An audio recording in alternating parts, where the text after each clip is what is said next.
Good evening. आज का date हो गया 18 जन और अभी हम बात करेंगे नायका पे। उससे पहले आज हम ये देखेंगे कि इंडियन मार्केट में आज का कैसा कामकाज है, उसके बारे में थोड़ा बहुत देख लेते हैं। इंडियन मार्केट आज फिर अच्छा मूवमेंट स्टार्टिंग आवर में देखने को मिला।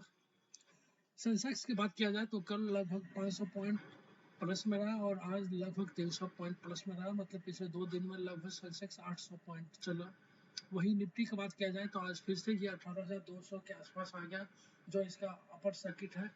अगर ये इसको तोड़ता है तो लगभग 18,300 350 के आसपास जाएगा। लेकिन पिछले 5 वर्किंग डे में हमने ये देखा, मार्केट का वर्किंग डे में देखा है कि 18,200 ये सस्टेन कर नहीं पाता है।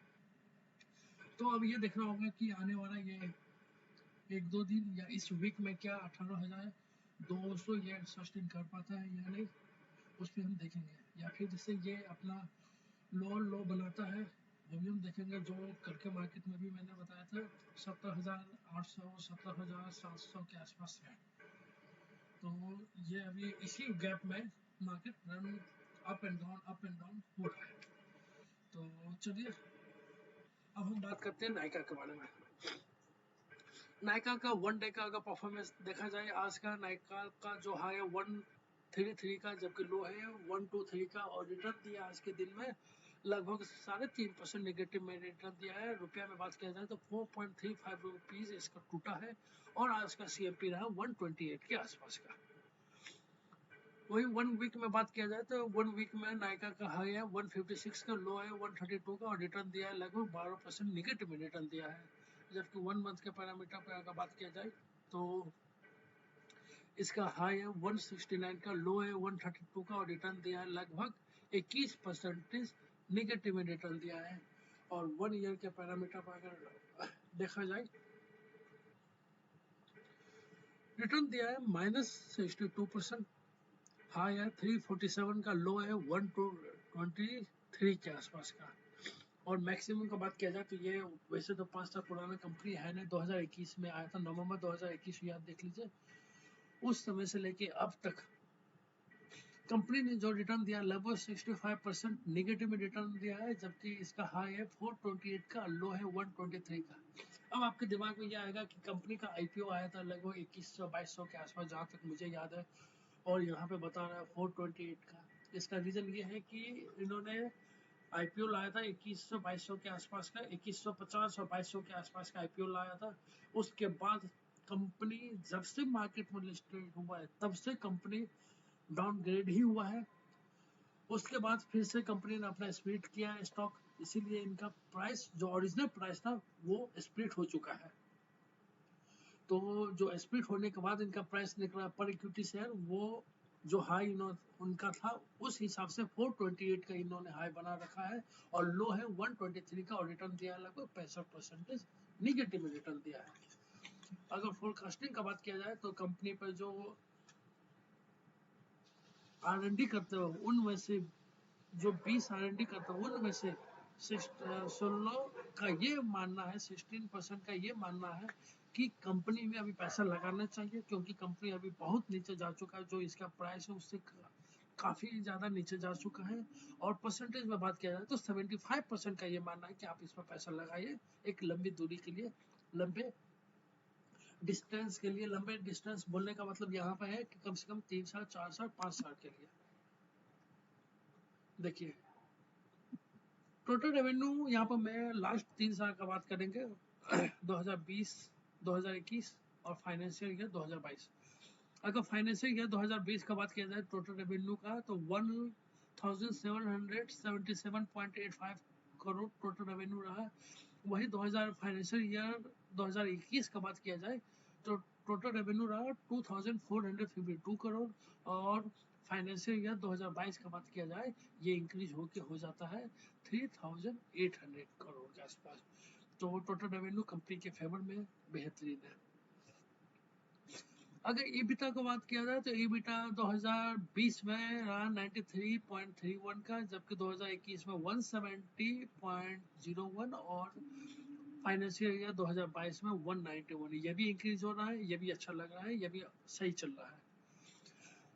और अगर नेट इनकम का बात किया जाए तो नेट इनकम 2021 में कंपनी का रहा 61.55 करोड़, जबकि 2022 में ये कम हो जाता है अपना 20 करोड़ और ये हो जाता है 41.09 करोड़। और सॉरी माफ कीजिएगा, 2020 में कंपनी का जो टोटल नेट इनकम रहा निगेटिव में रहा, -16.62 करोड़ रहा है 2020 में, जबकि 2021 में 61.55 करोड़ रहा है। अच्छा परफॉर्मेंस किया। और 2022 का बात किया जाए तो फिर से ये डाउनग्रेड हो गया 41.09 करोड़। तो यहाँ पर नेट इनकम कंपनी का कम हो रहा है। और ये चीज देखिए, किसी भी कंपनी को जज करने के लिए बहुत बहुत पैरामीटर है, सब चीज के पैरामीटर पर आप जज कीजिए, लेकिन एक चीज हमेशा सबसे ऊपर रखिए किसी भी कंपनी को जज करने के लिए, क्या वो कंपनी कमाता है कि नहीं कमाता है। कोई भी चीज कमाने के बाद ही वो कंपनी का दूसरा तीसरा या 10वां फिगर आप उसको असेसमेंट कर पाएंगे। अगर कोई कंपनी कमा ही नहीं रहा है तो उसका हर चीज अच्छा हो, मेरे हिसाब से वो कंपनी अपने अपने को अपने पोर्टफोलियो में रखना नहीं चाहिए। तो सबसे पहला अगर किसी कंपनी को जानना है तो आप ये देखो कि क्या वो कंपनी कमा रहा है कि नहीं। पहली चीज, कमाने के बाद क्या वो कंपनी प्रमोटर के पास ज्यादा जा रहा है पैसा या हम लोग के पास आ रहा है, ये भी एक देखना है। कमाने में भी दो सेग्रीगेट है, दो पार्ट में उसको बांटिए।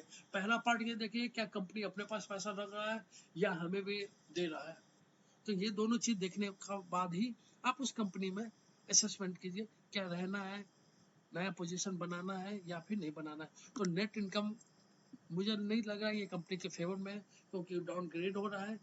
और थोड़ा इस पे अगर कोई किसी को इस ये स्टॉक को अपने पोर्टफोलियो में रखना है तो थोड़ा आपको सोच समझ के इसके बारे में आपको डिस्कशन करना चाहिए, उसके बाद ही अपने पोर्टफोलियो में इसको ऐड कीजिए।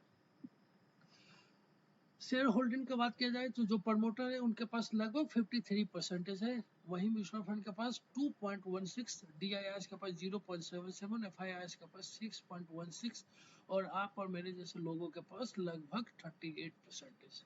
देखिए अगर इंडिविजुअल की बात किया जाए तो FII सबसे ज़्यादा है 6.16%।